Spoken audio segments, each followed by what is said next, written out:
'Cause this is my legacy. This is my legacy. Hai, selamat datang ke Legacy.tv. Di dalam video ini, saya ingin menyambung kepada cerita yang saya sudah kongsikan di dalam video yang sebelumnya, yaitu tentang bagaimana Yesus menyembuhkan seorang yang dirasuki oleh roh jahat.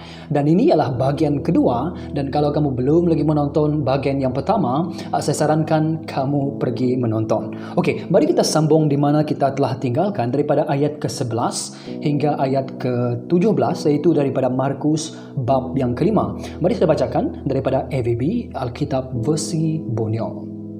Berdekatan tempat itu ada kawanan babi yang sedang mencari makan di lereng bukit. Roh-roh iblis itu memohon kepada Yesus, "Suruhlah kami pindah kepada babi itu. Biarlah kami masuk ke dalam tubuh babi itu."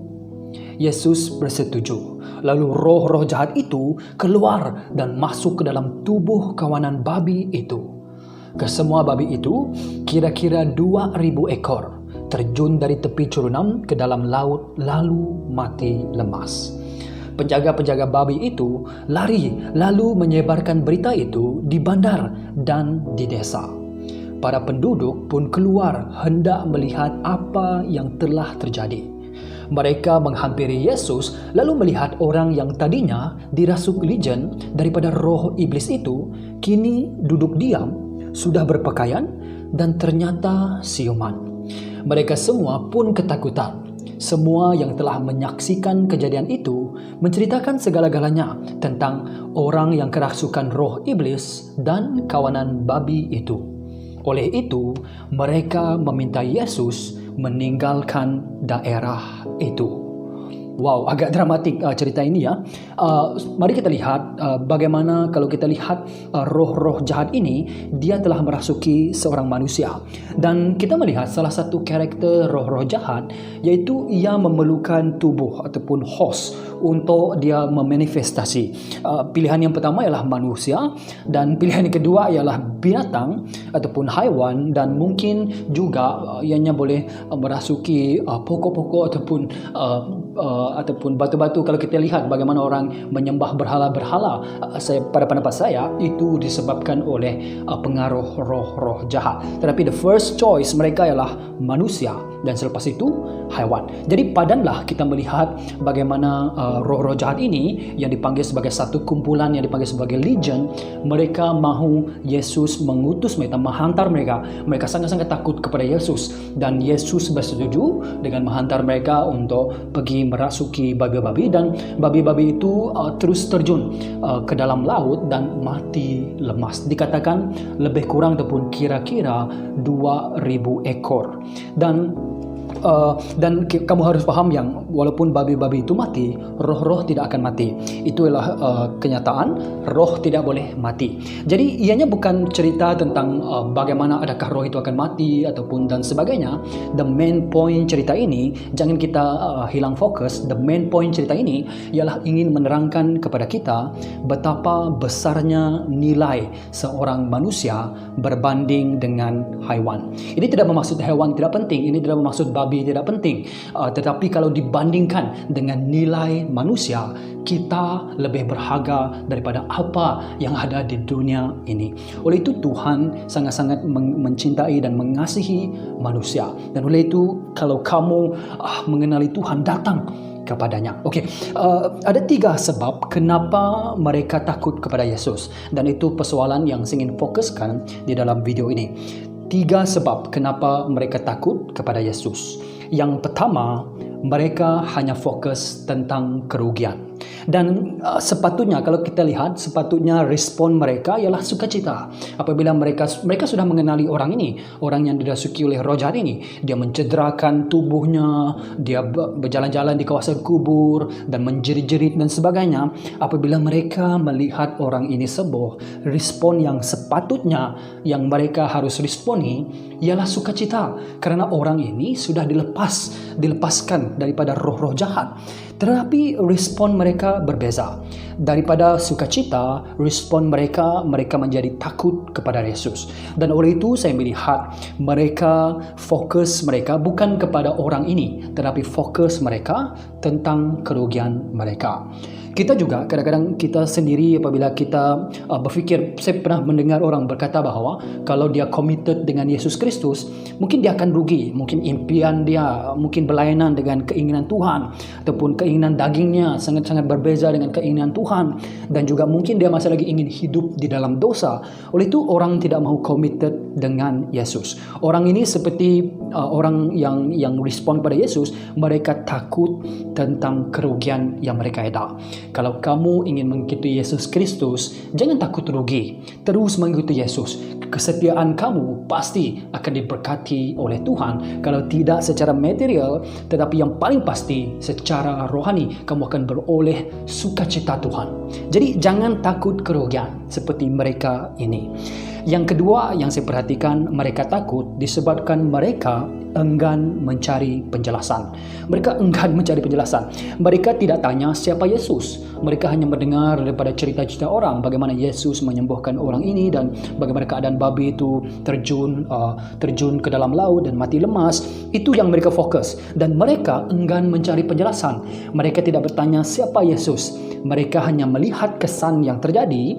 Mereka melihat babi-babi mati dan juga orang yang kerasukan ini menjadi waras. Itu saja yang mereka perhatikan. Mereka tidak mencari penjelasan. Oleh itu, pada pendapat saya, mereka takut. Kalaulah mereka bertanya tentang siapakah orang ini, siapakah Yesus ini yang boleh mengusir roh-roh jahat. Kalau mereka bertanya, mungkin mereka boleh diselamatkan dan boleh menerima Yesus sebagai Tuhan dan juga Juru Selamat mereka. Tetapi mereka enggan mencari penjelasan. Oleh itu, mereka hidup di dalam takut. Dan mereka ingin menyuruh Yesus dan juga para pengikutnya keluar daripada tempat ataupun kawasan mereka.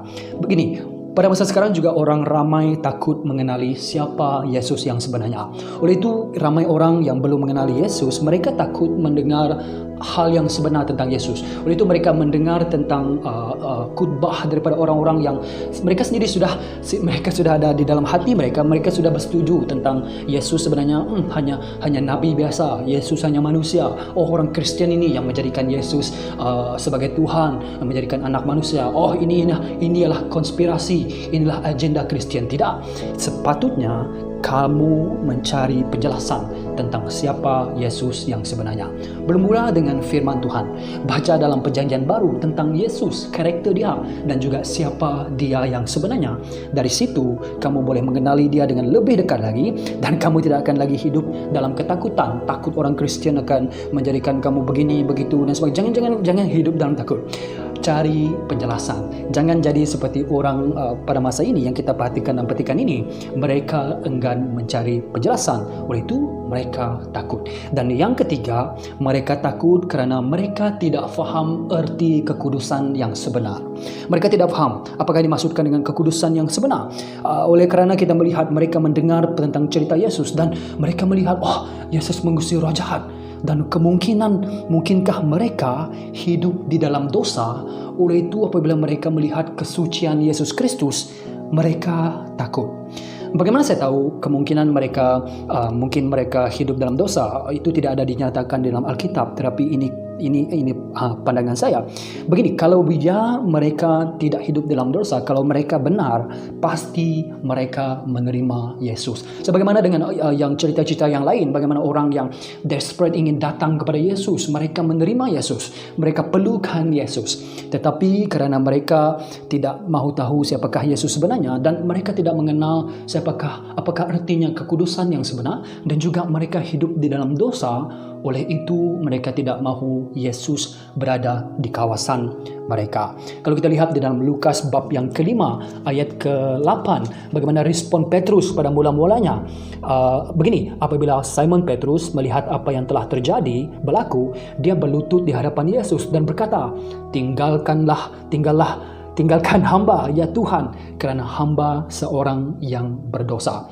Kamu tahu cerita itu? Cerita dia tentang Yesus menjadikan mereka menangkap ikan banyak.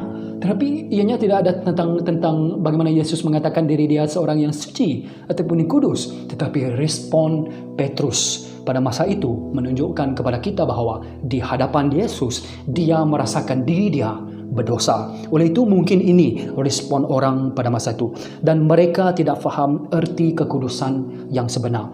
Yesus kudus, Yesus suci. Dan kekudusan yang sebenar, kalau kamu faham kekudusan yang sebenar, ia akan menjadikan kita ada keinginan untuk dekat kepada Tuhan. Tetapi akan menjadikan kita takut dan hormat kepadanya. Saya ulang lagi, kalau kita tahu kekudusan yang sebenar, yang ini bukan kekudusan yang tipu-tipu, tidak. Kalau kamu tahu kekudusan yang benar, the real meaning about holiness, ianya akan menjadikan kita ada keinginan untuk dekat kepadanya, tetapi pada masa sama menjadikan kita takut ataupun hormat kepadanya. Kalau kita lihat Musa menyadari yang Tuhan itu sangat-sangat suci, sangat-sangat kudus. Tetapi semakin dia mengenali Tuhan, semakin dia ingin dekat kepada Tuhan. Dan semakin dia dekat kepada Tuhan, semakin dia takut dan juga menghormati Tuhan. Sebagaimana orang yang dekat kepada Yesus Kristus, kalau dia orang benar, dia ingin dekat kepada Yesus. Tapi pada masa sama, makin dia dekat kepada Yesus, makin dia takut ataupun hormat kepadanya. Jadi 3 perkara ini saya perhatikan kenapa mereka takut kepada Yesus. Yang pertama, mereka hanya fokus kepada kerugian. Yang kedua, mereka enggan mencari penjelasan. Dan yang ketiga, mereka tidak faham erti kekudusan yang sebenar.